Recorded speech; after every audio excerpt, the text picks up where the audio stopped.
Hello, guys, and welcome to the Pro Investing Show. Today we got exciting guests, Tim Mudrick. Tim, thank you for joining us today. Thanks for having me, Igor. Yeah. Pleasure to be here. So Tim has a beautiful story to share because we probably share some similar things, some paths, right? Because he's coming from Germany, not from the fun part, but from the east part, right, which is occupied basically by USSR back then, by Russia, and then he has a story of passion about tennis, right, as Yes. a game itself and the sports. And Tim, can you help us to understand how's that all started? Because even, going back to Germany, right, it was 1980s or something. Mhm. Was it easy to play tennis? Was it easy to find where to practice and stuff like that? How it all started? Thanks again for having me. I was born in East Germany, like you said, in a city called Karl Marx City at the time, which was then renamed to Chemnitz after the wall came down. Karl Marx Karl City. Marx City. In my passport, That's it still insane. says Karl Marx City, now Chemnitz. So it's quite a story. And I was introduced to tennis early on. My dad was a big tennis coach in East Germany, and there were only wow. like 4 or 5 coaches at the time in communism. So he got me into the sport when I was 2.5 years old, and my mom had me when she was 21. Afterwards, she went back to study in Dresden, and so I kind of grew up with my dad on the tennis court. So he was teaching at a club in East Germany, close to Karl Marx City, That's so cool. and I was playing there early on at 2.5 years old, playing against the wall, playing with him. His parents were both tennis players too, so kind of grew up in a tennis family. And Interesting. really found a passion in the sport and really enjoyed it. And after the war came down, we were able to move to West Germany right away. My dad was able to get a good coaching position Yeah. at a private tennis club in West Germany, which was obviously a blessing for us to be able to move, right? We were stuck in Eastern Europe. To escape. That's was a huge thing and now being in the United States Yeah. for me, which is another blessing. And then we continued with tennis in West Germany, so it's always been fun. Would you say the tennis was, the sports and the high level of sports was the way out of the, the certain things and, the opportunity for yourself to gain certain things and like experiences, right? Education. Yes, Can you elaborate on that absolutely. piece? So I have to say, like, tennis always played a very important part of my life. Like, it opened up a lot of doors for me. Starting to play at early on, I found a really good way to get better quickly. I was then playing club tennis in Germany, which is a big deal. It's kind of a team event in Germany, so you play different leagues against different teams. Was part of that team. Most of the kids on that team were much older than me. I was just a Wow. good player, so I was accepted, and there was a huge growth potential for me to be accepted in that group and play at that level. And then it opened up a lot of other doors, from always being able to coach on the side, making money early on. Yep. And then, at the age of like 14, 15, I wanted to go the pro route, but then I realized, with a lower back injury, I had almost like a herniated disc. The doctor said at the time, look, you may want to stop. It's a chronic condition. Yeah. Focus on something else, maybe go your educational route. And then my dad, very grateful to my dad and my mom, who really said, look, there's an opportunity to do something else with tennis. Why not try to go to the United States? We had a couple of friends that came to the States on a tennis scholarship, some really good players. And that's an opportunity to get an education and at the same time still play at a high level what you like to do, your sport. And so I tried that through an agency in Germany. I was still a good player, top 200 in Germany, and was connected to different schools in the United States, and then ended up in Auburn, Montgomery, in Alabama, of all places. That's incredible. And they offered me a full scholarship. We played the NAIA Tennis League there. It was a great experience.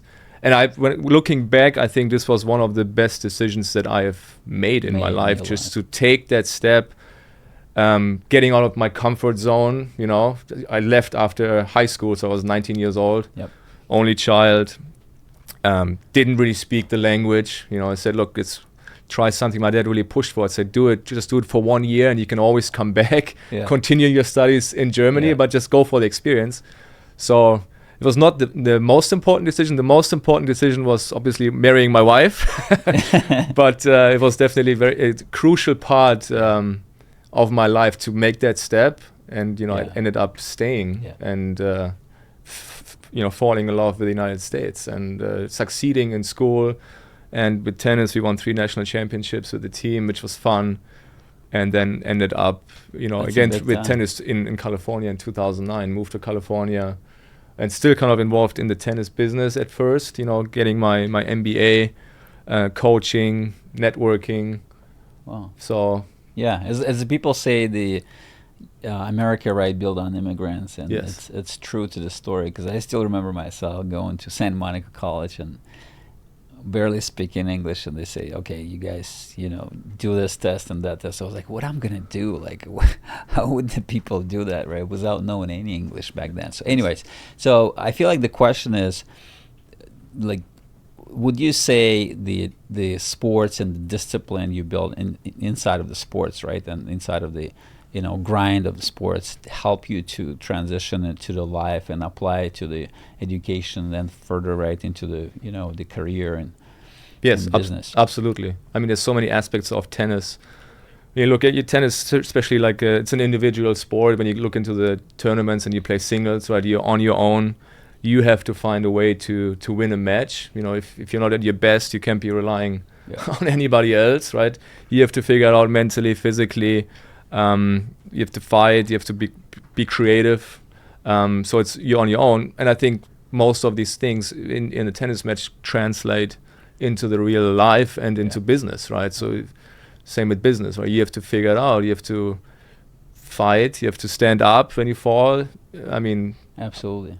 there's a lot of things that translate into business. And for me, after then my MBA in California, I was able again through tennis to meet the right people, and again that opened up new doors for me. So and then I Absolutely. fell into I think we're leading to the point when you guys formed the Cambridge SPG, right, the company, and then I feel like you use a lot, right, tennis as a network effect, right, of the people, because there's certain level of people who's playing, for example, golf, right? Yes.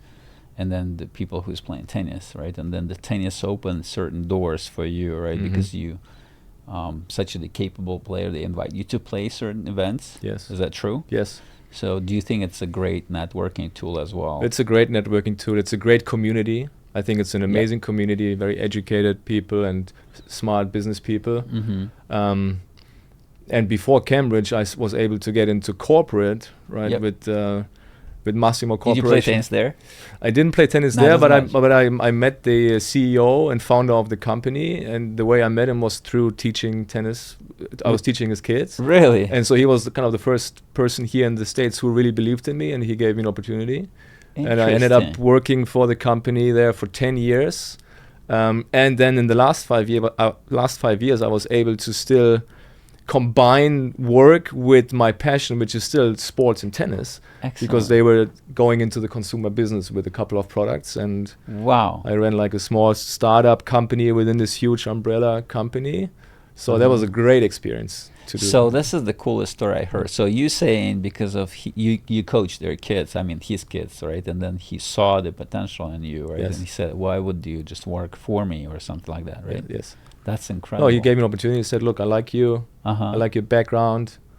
I want you to work for me. And That's so cool. Okay, and then you worked there for 10 years. I was there for 10 years. Wow. Yeah. Wow, you learned a lot. I learned a obviously, lot, and it was really good. I mean, it was a grind too. Obviously, corporate America is not easy, right? Mm-hmm. but I think I learned a lot, and then I took a lot of these things that I learned into what I've been doing now. Yeah. Okay, you guys keep playing sports, right? You never know where you're going to be, Yeah. right? Yeah. So a question here. So we got transitioned from school right into this Massimo. What's the name of the company again? Massimo Corporation. Massimo Corporation, right? And then, so all of a sudden you're like, okay, I want to open something else, or I want to do something else. Can you tell us a little bit more about that transition, right? Because now you're talking about organic food and ventures, and I would say like a little bit different direction, right? Sure. So I was in corporate for 10 years, and then at the time in the last years, my wife and I had 2 kids, right? So I became a dad. Beautiful kids. Beautiful kids. And life just changes, right? So you want to make sure that you're a present dad, and I was working a lot of hours, working weekends, and I felt a little bit like I'm trapped, where am I going to go? But I just took a risk, basically saying, look, Another risk. I took a That risk, was another and I risk, learned yeah. taking risk. And as we as Germans, we usually don't like to take risks. Like I know. we like the yeah, safety net, right? You go to Germany, it's all the same. But all I over think the place, that's right? Very the quiet. biggest and thing I learned really is to be able to take risks and just to step Yeah. into something new Yeah. and figure it out. And so with my wife and my brother-in-law, they already were in the business too, and I was able to join Cambridge SPG. And what we are doing is we invest in the food and beverage space, mostly like CPG, consumer packaged goods, with a focus on better for you food and beverage companies. Yeah. And so Because I was always super conscious about what's going into my body as a professional athlete, because you want to make sure that you got 100% output, right? Yes. Energy-wise, mentally, you got to be strong, right, and all over. And organic food is a big part of the actual nutrition, right? Because you want to make sure you got energy level at the 100% all the time. Yeah. So is that something what you like on this space, or why would you go organic food? Yeah, absolutely, yeah. Like you, I was always conscious about what I put into my body, right? So I feel like in the United States, when you compare the food in the United States with Europe, I feel I can go out in Europe and I can have pasta, pizza, and I feel great, right? Because the food is just so much better. In the United States, I have to say, there's most of the time when you go to the grocery store, there's a lot of processed food. There's not too much fresh, organic. So organic became a thing in the early 2000s, right? There was this shift in like more health-conscious food in the United States. And we wanted to take really advantage and monetize on the generational shift in spending, right? We're seeing that the millennials specifically, they're spending more money on better for you, cleaner options. They may not be able to afford a car or a nice house at the time, right? But they have the spending money for a health and wellness shot because they are educated now, right? They are much more educated with social media. You understand, there's a lot of disease with diabetes. I mean, there's, as you know, cancers. I think a lot of that can be related to the food and what you put into your body on a daily basis. We saw this trend, and we liked the space also because we're seeing this high M&A activity in food and beverage, specifically acquisitions. A lot of acquisitions, a lot of conglomerates. With Pepsi, Coke, Unilever, Nestle, they are buying up these smaller, successful brands that have great brand equity, that have just a much better, cleaner product, instead of competing because they don't have the credibility in coming out with something clean, right? Like a Pepsi, if they would come out with a better for you product, nobody would really believe in it. So they have this acquisition arm. They spend a lot of money on these companies, and most of the time they plug them into their distribution and just scale them, right? So we like the fact that there's high M&A, and we've seen some great success in investing in these companies. So can you like probably quickly, right? Can you share the most successful for now? Which one was the most successful brand? And then so one of the brands that was really successful is Once Upon a Farm. Once Upon a Farm is a baby food company, and our group invested when they operated out of their garage in San Diego. They just started like in 2000, I believe it was 2016, and they did only $400,000 in annual revenue, so very small business, right? But we saw the white space in fresh organic baby food. It didn't exist, right? So they were the only player that figured out. Is it frozen or not? Well, it's refrigerated. Refrigerated. It's refrigerated. Not frozen. Yeah, it's refrigerated baby food. Oh wow! And so basically, it was all the nutrients inside of that food, right? Yeah, they were able to figure out a way also to keep it. Compared to Gerber, it's like there's it's all processed. Basically, there's nothing in exactly. there. So we saw the white space, we saw the opportunity, and we took a risk. And now we were able to get some amazing people also behind the brand with John Forker, who was the former CEO at Annie's Organic. He sold that company to General Mills for over $850 million. He was an early investor in Once Upon a Farm. We got him to join as CEO. And then because of him, also Jennifer Garner, who was always a big fan of Annie's Organic, joined. She has 4 kids. She's all about good nutrition, healthy living. So she joined. And fast forward, I think they're going to do close to $300 million this year in annual revenue, and they're about to go public. Yeah. So Q4, hopefully they're going to that's the plan to That's go public, huge, right? and so that's a big deal for us. Yeah. Okay, that's So- cool. Tim, thank you for coming. I think that's we're gonna start to conclude a little bit, right? And then so what are you up right now? Do you still play tennis, or you just spend most of the time with your kids? Like, you spend a lot of time on the company, so. Yeah, I spend a lot of time with the kids, trying to be a present dad, get the kids into sports, because again, I want them to be playing a sport, just also to be in that community long term, because it helped me so much, right? I wasn't really distracted. I focused on that, and it opened up a lot of doors. So I want the kids to do that. Yeah, and yeah, we like to travel. We just spent a month in Europe. Got the kids to be in Europe and see that part. And where the people can find out more about SPG and then about you? They can find out more on CambridgeSPG.com. And then for me, I'm on LinkedIn.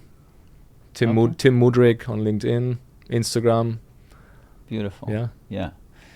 Tim, thank you for coming. Yeah. Right? Thanks for having me. Pleasure. Right? Thanks for having me. You guys stay tuned, right, for next episode, and I'll see you guys then. Good.